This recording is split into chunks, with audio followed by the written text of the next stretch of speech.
Hi, Doug Spero from Triangle Media Coaching.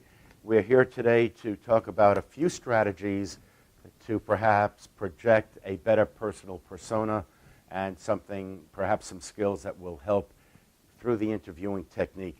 Let me go over my list. The first thing that I would suggest is try to write a guest editorial or column, even if it's locally, for example, here in Raleigh at the News and Observer, just an op-ed piece or an editorial type of comment that you submit. If it gets into print, I think it could be very beneficial for you. Number two, create an informational resource, assuming that you've been in a place of business, that you've been an executive. Have you done anything like that? Can you promote it? Something that you've done along those lines which offers free information for people. I think that's very important that you put things like that out into the community.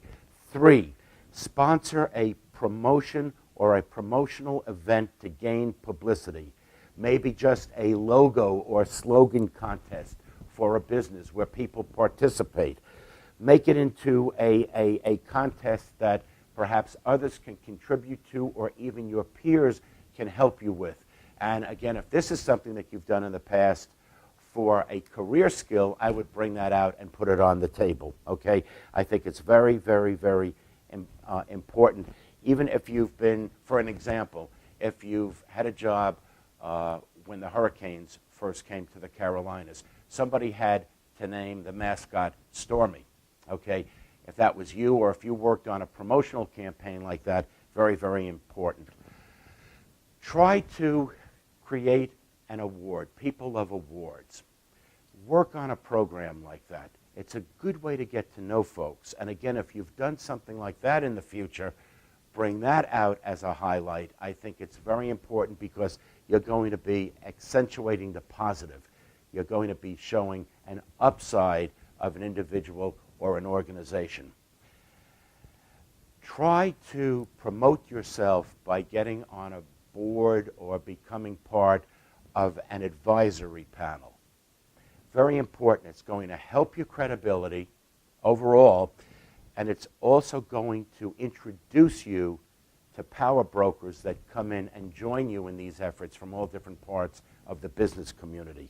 I can't stress that highly enough, and even if it's of a non-profit nature, I would still suggest that you do it, even if it's pro bono. I think it will come back and repay in multiples, okay?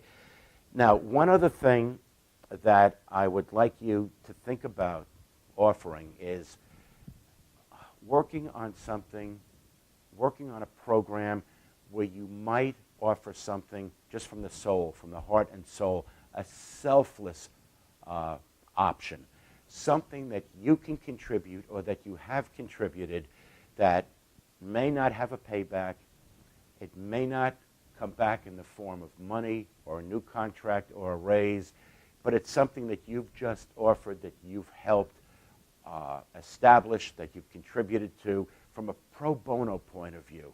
It tells a lot about you, and I think at the end of the day, when all the profits are counted up, when all of the money has been deposited in the bank, I think that is going to be one of the variables that's going to set you aside from the competition.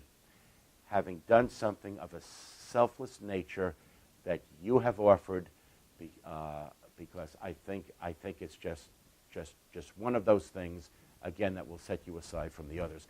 And in capsule form, without a lot of PowerPoint or anything in back of me, those would be some of my tips that would help you move yourself along the line.